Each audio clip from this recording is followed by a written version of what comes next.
പ്രിയപ്പെട്ടവരെ, എല്ലാവർക്കും നമസ്കാരം. അപ്പോൾ വീണ്ടും ഞാൻ വന്നു കേട്ടോ. ഞാൻ കുറച്ച് തിരക്കിലാണ്, മറ്റൊന്നും കൊണ്ടല്ല, എൻ്റെ അണ്ണന് തീരെ സുഖമില്ലാതിരിക്കുകയാണ്. അപ്പം ഇങ്ങനെ ഓരോ ദിവസവും ഡോക്ടേഴ്സിനെയൊക്കെ കാണണം, ഹോസ്പിറ്റലിൽ പോകണം, അങ്ങനെ തിരക്കിലാണ്. പക്ഷേ കഴിഞ്ഞ ദിവസം ഒരു 2 വാക്ക് പറയണമെന്ന് ഞാൻ വിചാരിച്ചു. മറ്റൊന്നുമല്ല, 2-3 കാര്യങ്ങൾ ഞാനിങ്ങനെ സംസാരിക്കാമെന്ന് വിചാരിക്കുന്നു. കാരണം എന്താ പറയുക, ഇതൊന്നും നമ്മളിപ്പോൾ പറഞ്ഞാലും പറഞ്ഞില്ലേലും ഒന്നും ഇതൊന്നും ആരും കേൾക്കാനും കാണാനും പോകുന്നില്ല. അല്ലേ നമ്മൾ പറയുന്നതൊന്നും, എന്നെ സംബന്ധിച്ച് ഞാൻ പറയുന്നൊന്നും ആരെങ്കിലുമൊക്കെ ശ്രദ്ധിക്കുന്നുണ്ട് എന്ന് വിചാരിച്ചൊന്നും അല്ല ഞാൻ പറയുന്നത്. എൻ്റെ മനസ്സിൽ തോന്നുന്ന കാര്യങ്ങൾ ഞാൻ പറയുന്നു, അത്രയേ ഉള്ളൂ. രേണുസുധിയുടെ വീഡിയോ കണ്ടപ്പോൾ ഭയങ്കര വിഷമം തോന്നി. കാര്യം ആ കുട്ടി ജീവിതം ശരിക്കും വെട്ടിപ്പിടിച്ച ഒരാൾ തന്നെയാണ്. നമ്മുടെ കൺമുൻപിലൂടെയാണ് ആ കുട്ടി പ്രതിസന്ധികളെ നേരിട്ട് വളർന്നു വന്നത്. പക്ഷേ ഇപ്പോൾ അവൾക്ക് ഇങ്ങനൊരു അസുഖം വന്ന്, ആ അസുഖം എന്ന് പറയുമ്പോഴത്തേക്ക് സഹായഹസ്തങ്ങളൊക്കെ ഉണ്ടാവും, ഇല്ലെന്നല്ല, എന്നാലും അതിനൊക്കെ ഒരു പരിധി ഉണ്ടാവും. പക്ഷേ ആ കുട്ടി എല്ലാവരും ചേർത്ത് പിടിക്കുക, അവൾക്ക് വേണ്ടി പ്രാർത്ഥിക്കുക. ഞാനും ആ കുട്ടിക്ക് വേണ്ടി പ്രാർത്ഥിക്കുന്നു, എത്രയും പെട്ടെന്ന് രോഗം ഭേദമാകട്ടെ. ഒരുപാട് പേര് സ്നേഹിക്കാനും സംരക്ഷിക്കാനും ഒക്കെ കാണുമെങ്കിലും സ്വന്തം കുഞ്ഞിനെ സംരക്ഷിക്കാനും സ്നേഹിക്കാനും ആ കുഞ്ഞിൻ്റെ അമ്മയോളം ആരും വരില്ല. അതാണ് സത്യം.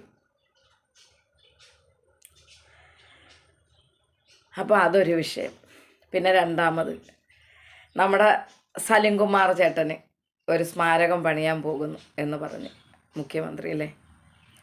ഞാനത് പ്രിയങ്കയുടെ ഒരു സ്റ്റേറ്റ്മെൻറ്റിൽ നിന്നാണ് എനിക്കത് മനസ്സിലായപ്പോൾ. ഒരുപാട് പേര് പറഞ്ഞ്, എന്നാലും പ്രിയങ്ക ശക്തമായി പറഞ്ഞു. എന്താ പറഞ്ഞത്?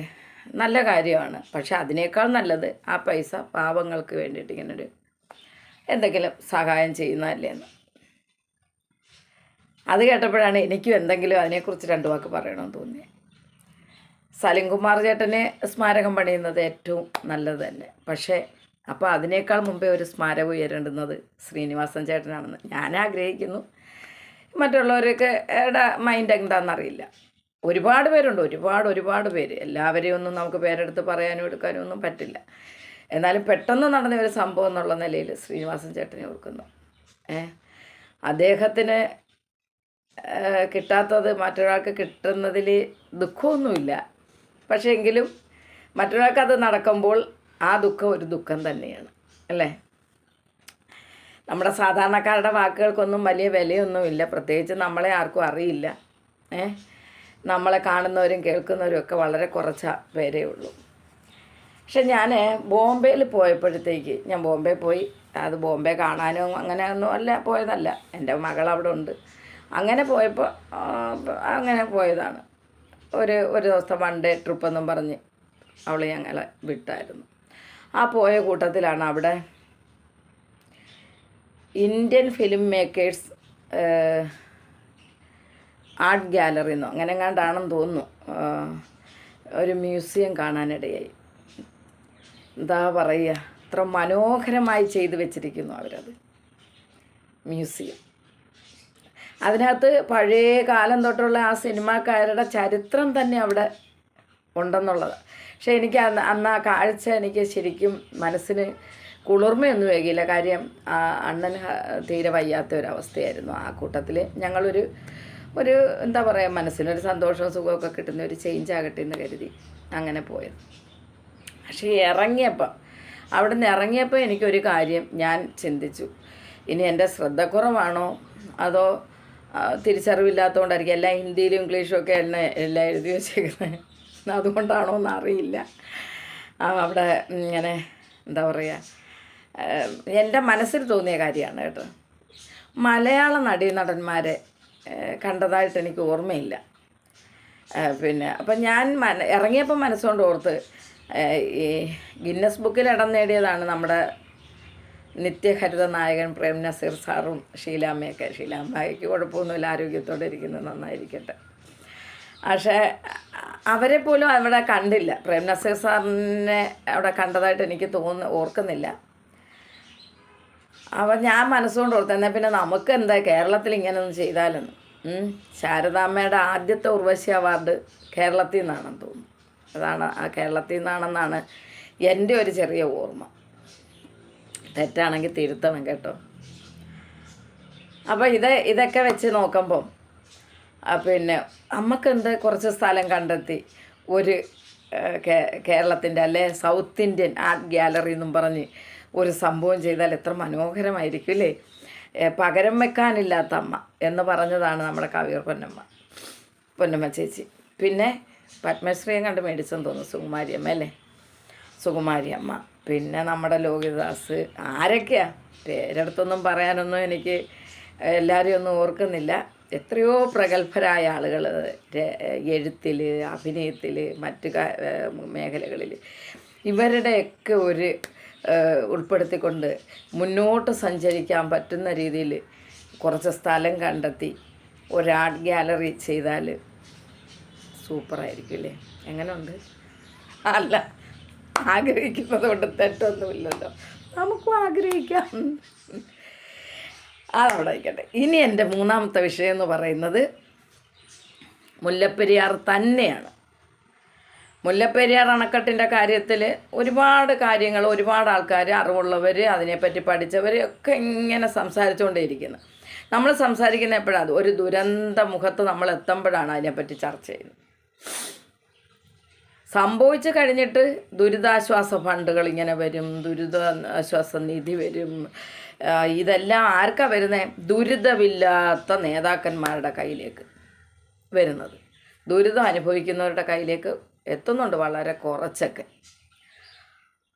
അപ്പം മുല്ലപ്പെരിയാറിന് എന്തെങ്കിലും സംഭവിച്ചിട്ട് അതിനകത്തേക്ക് ജനങ്ങളുടെ ദുരിതാശ്വാസം സ്വീകരിച്ച് ദുരിതമില്ലാത്തവർക്ക് ഒന്നുകൂടെ ഹൈ ആയിട്ട് ജീവിക്കാനുള്ള ഒരു അവസരം ഇത്രയും മനുഷ്യരുടെ ജീവനും സ്വത്തും വെച്ച് പന്താടിക്കൊണ്ടിരിക്കുകയാണ്.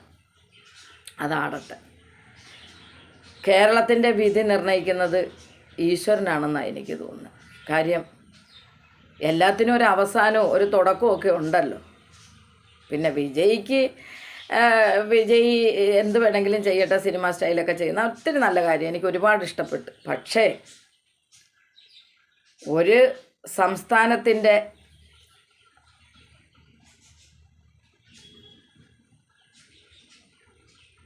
പിന്നെന്താ പറയുക അതിന്, ഭൂപടത്തിൽ ഇങ്ങനൊരു കേരളം ഉണ്ടായിരുന്നെന്നും പിന്നെ അവിടെ ഇങ്ങനെയൊക്കെയുള്ള സ്ഥലങ്ങളുണ്ടായിരുന്നു എന്നും ഇങ്ങനെ ഒരു പൊട്ട് പോലൊക്കെ രേഖപ്പെടുത്തുമായിരിക്കും അല്ലേ. അതിന് വിട്ടുകൊടുക്കാതെ, അങ്ങനെ ചെയ്യാതെ വിജയ്ക്ക് ഇപ്പോൾ എന്തെങ്കിലും ചെയ്യാൻ പറ്റുമെങ്കിൽ, കർശനമായിട്ടും ചെയ്യാൻ പറ്റുമെങ്കിൽ, കേരളവും തമിഴ്നാടും കൂടെ ചേർന്ന് എന്തെങ്കിലും ചെയ്യാൻ പറ്റുമെങ്കിൽ തീർച്ചയായിട്ടും ജോസഫ് വിജയ് എന്ന പേര് ചരിത്രത്താളുകളിൽ രേഖപ്പെടുത്തും. ഇല്ലെങ്കിൽ